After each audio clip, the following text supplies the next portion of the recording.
PN junction diode के important application में rectifier का नाम आता है। रेक्टिफायर एक ऐसा डिवाइस जो एसी को डीसी में कन्वर्ट करता है, और अगर यह फुल साइकिल ऑफ एसी को डीसी में कन्वर्ट करे तो हम इसे फुल वेव रेक्टिफायर कहते हैं।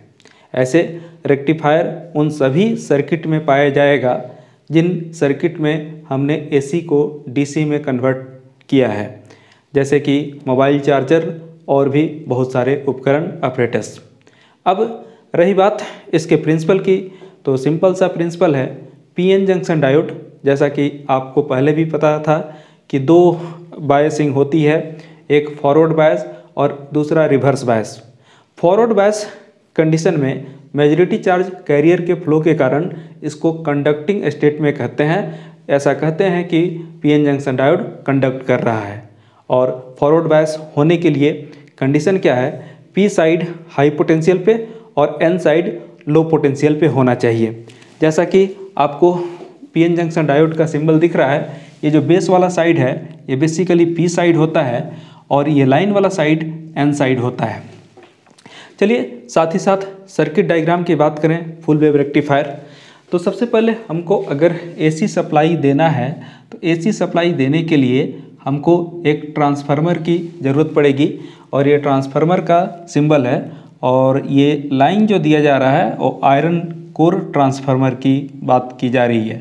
अच्छा, इसी आयरन कोर ट्रांसफार्मर में अगर सेंटर में भी एक टर्मिनल है तो इसको सेंटर टैप, है ना, centre tap iron core transformer कहते हैं, आयरन कोर ट्रांसफार्मर। अब इसको जोड़ने के बाद दो डायोड, एक डायोड आपने D1 लिया और दूसरा डायोड D2 लिया, कनेक्शन आपको दिख रहा है। अभी फुल वेव रेक्टिफायर दो डायोड वाले कनेक्शन से समझा रहे हैं। ऐसे एक ब्रिज रेक्टिफायर भी होता है जिसमें 4 पीएन जंक्शन डायोड लगते हैं, उसकी बात बाद में करेंगे। दूसरी बात, सिलेबस में हमें इसी का डिस्कशन करना है, इसलिए इसको ही तवज्जो इम्पोर्टेंस हम लोग दे रहे हैं।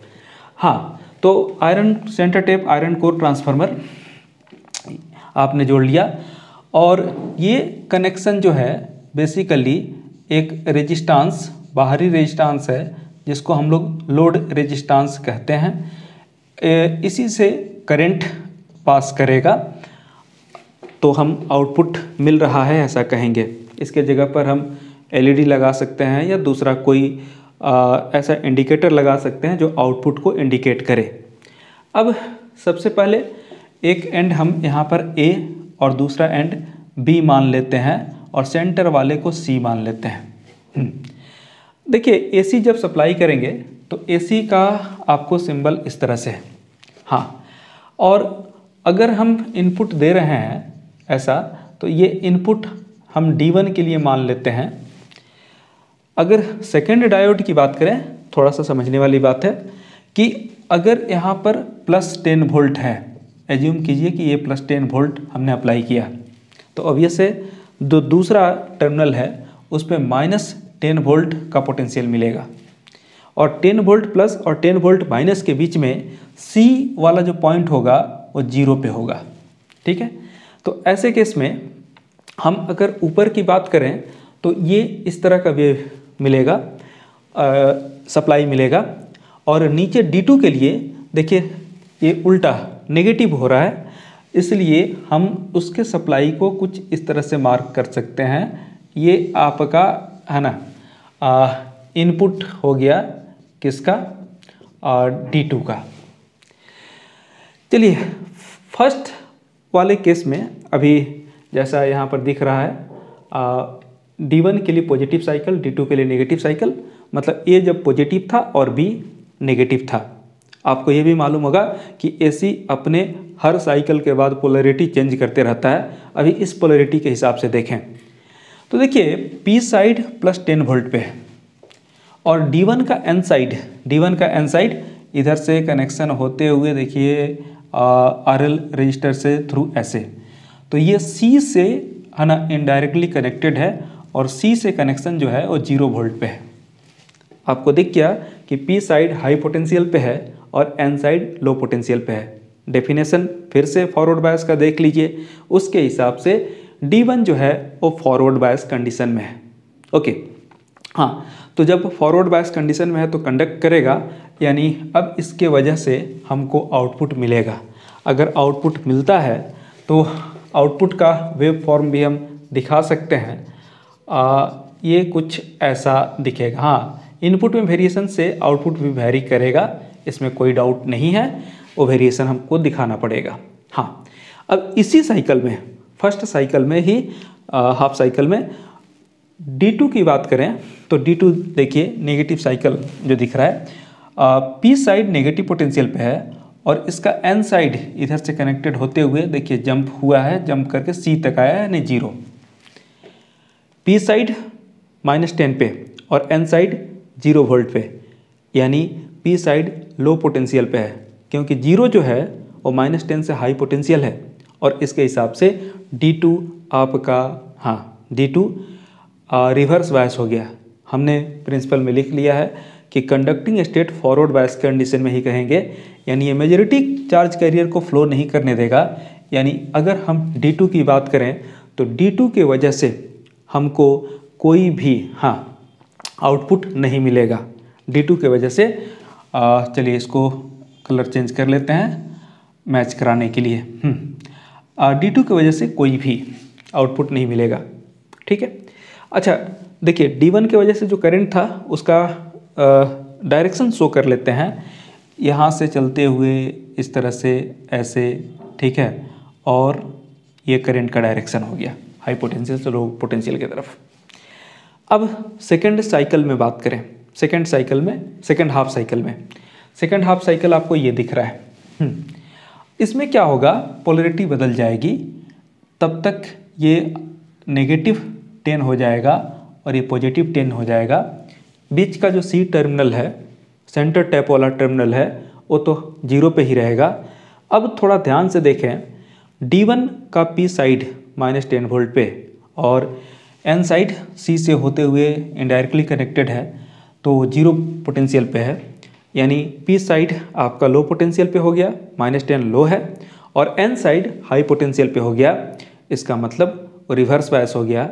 हमने प्रिंसिपल में लिख रखा है, बहुत क्लियरली डिस्कस भी किया है कि फॉरवर्ड बायस कंडीशन में ही कंडक्टिंग बोलेंगे, यानी अब D1 कंडक्ट नहीं करेगा, और D1 कंडक्ट नहीं किया तो D1 की वजह से आउटपुट भी नहीं मिलेगा।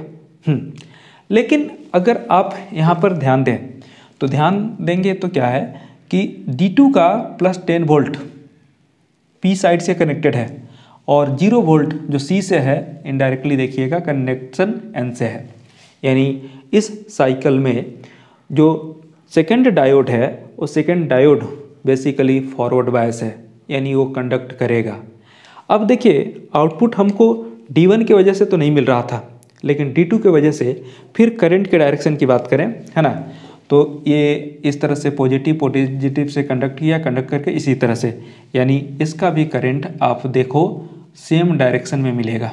ओके, तब आउटपुट की बात करें तो D1 का आउटपुट तो आपने देखा था, इस बार D1 का आउटपुट नहीं मिल करके D2 का आउटपुट मिलेगा।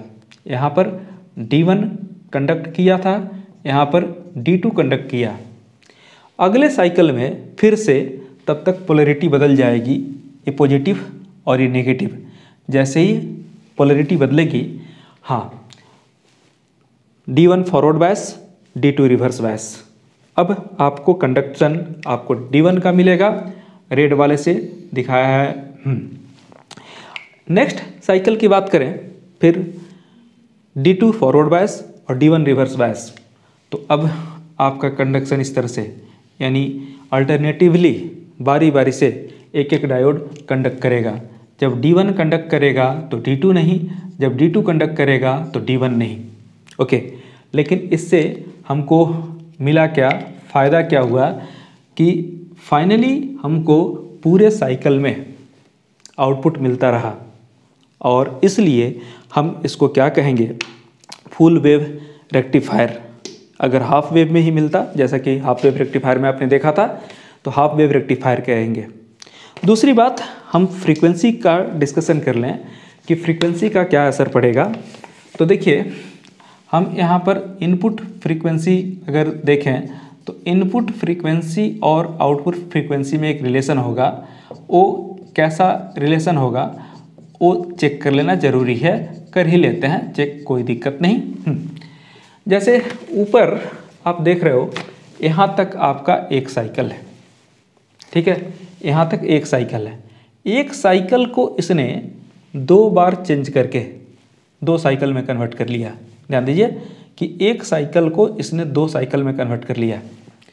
आगे ये दूसरा साइकिल है, दूसरा साइकिल तक अगर आप चल करके देखें तो दूसरे साइकिल को इसने 1 2 3 4 साइकिल में कन्वर्ट कर लिया।